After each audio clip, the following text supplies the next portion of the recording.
অনুপ্রবেশ রুখতে কলকাতা পুলিশের এবার টাস্ক ফোর্স। নতুন টাস্ক ফোর্স গড়ছে কলকাতা পুলিশ। কলকাতা পুলিশের নতুন টাস্ক ফোর্স নাম STF-T। বিজ্ঞপ্তি জারির পর আজ থেকে কাজ শুরু।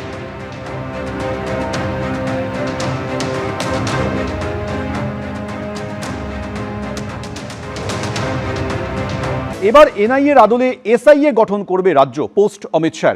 মুখ্যমন্ত্রীর সঙ্গে বৈঠকের উল্লেখ করে পোস্ট কেন্দ্রীয় স্বরাষ্ট্রমন্ত্রী। আজ কলকাতায় পশ্চিমবঙ্গের মুখ্যমন্ত্রী সহ রাজ্যের আধিকারিকদের সঙ্গে বৈঠক করেছি। রাজ্যের আইন শৃঙ্খলা পরিস্থিতি নিয়ে একটি পর্যালোচনা বৈঠক করেছি। পশ্চিমবঙ্গ সরকার গ্রামীণ এলাকায় মহিলাদের জন্য বিশেষ জনসংযোগ কর্মসূচি চালু করবে। এর মাধ্যমে নারী নিরাপত্তা আরও জোরদার হবে। রাজ্যে NIA এর আদলে বিশেষ তদন্ত সংস্থা SIA গঠনের উদ্যোগ নেওয়া হচ্ছে। SIA গঠনের উদ্যোগ রাজ্যের অভ্যন্তরীণ নিরাপত্তা আরও শক্তিশালী করবে। বৈঠকে সীমান্তবর্তী এলাকায় অবৈধ দখলদারি উচ্ছেদ নিয়ে আলোচনা হয়েছে। পুলিশের আধুনিকীকরণ, সাইবার নিরাপত্তা আরও জোরদার করার বিষয়েও কথা হয়েছে। সোশ্যাল মিডিয়ায় পোস্ট কেন্দ্রীয় স্বরাষ্ট্রমন্ত্রীর।